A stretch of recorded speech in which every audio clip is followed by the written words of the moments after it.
Okay, students, this is the first chapter of your book, Two Gentlemen of Verona by A.J. Cronin. This is the author's first-hand encounter with two boys in the town of Verona. He calls them gentlemen. Here you can see he says two gentlemen of Verona. These are those two boys. Now why does he call them gentlemen? Because of their qualities. They have qualities which reflect that they are gentlemen. Let us go ahead. I'll tell you about the author A.J. Cronin.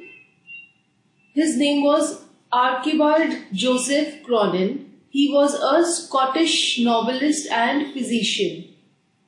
Here you can see this is the world map, and this area which is colored in red, this is Scotland.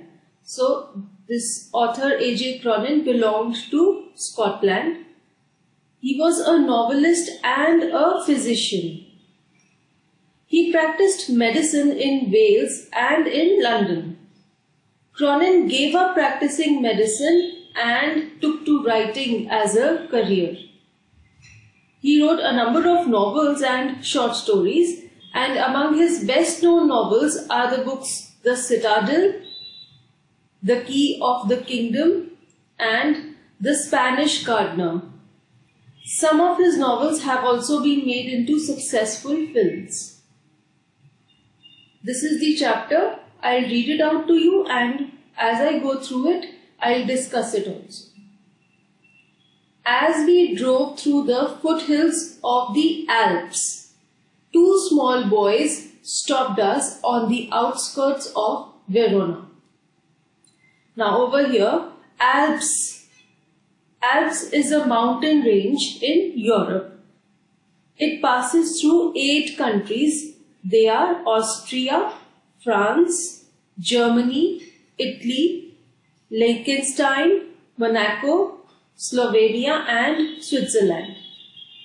This is the map, and this red colored line is the Alp mountain range. This area is Italy. So the author is saying as we drove through the foothills of the Alps. So perhaps they were driving somewhere over here. He says two small boys stopped us on the outskirts of Verona. Verona is a city in Italy. They were on the outskirts of Verona. Here you can see this is the map of Italy, and this red colored area is the town of Verona. So the author and his companion, they were somewhere on the outskirts of Verona. Students, Romeo and Juliet, these are the two characters from the play written by Shakespeare, and they are believed to have lived in the town of Verona. Let us go ahead. They were selling wild strawberries. Don't buy, warned Luigi, our cautious driver. You will get fruit much better in Verona. Besides, these boys. He shrugged his shoulders to convey his disapproval of their shabby appearance. Now here, the driver disapproved of the boys because they were dressed in a very poor and bad condition. Here you can see they are wearing dirty and old clothes, and they are not neat and tidy. Shabby means in poor condition through long use or lack of care. So the driver found these boys to be shabby in appearance, and so he disapproved of them. One boy had on a warm jersey and cut-off khaki pants. The other a shortened army tunic gathered in loose folds about his skinny frame. Skinny means very thin. Yet, gazing at the two little figures with their brown skins, tangled hair and dark, earnest eyes. Earnest means serious and sincere. So this was the expression in their eyes. We felt ourselves strangely attracted. My companion spoke to the boys, discovered that they were brothers. Nicola the elder was 13. Jacopo, who barely came up to the door handle of the car, was nearly 12. We bought their biggest basket, then set off towards the town. Here the author is saying that the boys had dark, earnest eyes. So this expression of seriousness in their eyes attracted the narrator and his companion towards the boys. Let us go ahead. Next morning, coming out of our hotel, we saw our friends bent over shoe-shine boxes beside the fountain in the public square, doing a brisk business.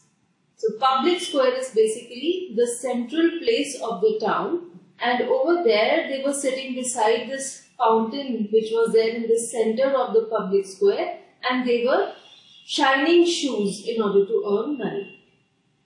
Here the author says they were doing brisk business, which means they were earning money very fast. They were working quickly. We watched for a few moments, then as trade slackened, we went over. They greeted us with friendly faces. Slacken means that as their work slowed down, so the author and his companion went over to the boys. The boys greeted them with friendly faces. They were friendly because they recognized them as they had met them the day before. I thought you picked fruit for a living, I said. We do many things, sir, Nicola answered seriously. He glanced at us hopefully. Often we show visitors through the town to Juliet's tomb and other places of interest. Juliet's tomb is the place where Juliet, who was the woman loved by Romeo, she was buried. Romeo and Juliet is a play which was written by Shakespeare.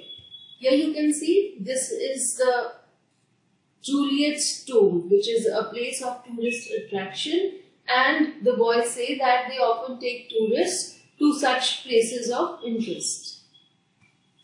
Let us proceed. All right, I smiled. You take us along. As we made the rounds, my interest was again provoked by their remarkable demeanor. Demeanor means their appearance and behavior. So there was something attractive in them. That is why the narrator was once again provoked. Means he was once again aroused. He was attracted by their behavior. He says, they were childish enough and in many ways quite artless. Artless means they were innocent, natural and simple. Jacopo was lively as a squirrel. So here the author is comparing Jacopo. He was saying he was lively as a squirrel. Nicola's smile was steady and engaging. So here you can see that the narrator is drawing a contrast between the two brothers, Nicola and Jacopo.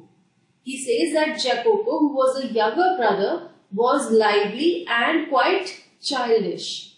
Whereas on the other hand, Nicola, who was the elder one, was maturer and his eyes wore an expression of seriousness. Further, the narrator says, yet in both these boyish faces, there was a seriousness which was far beyond their years.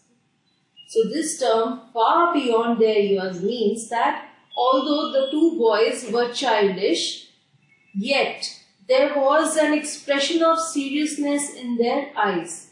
And this expression of seriousness was much beyond their age of 12 and 13.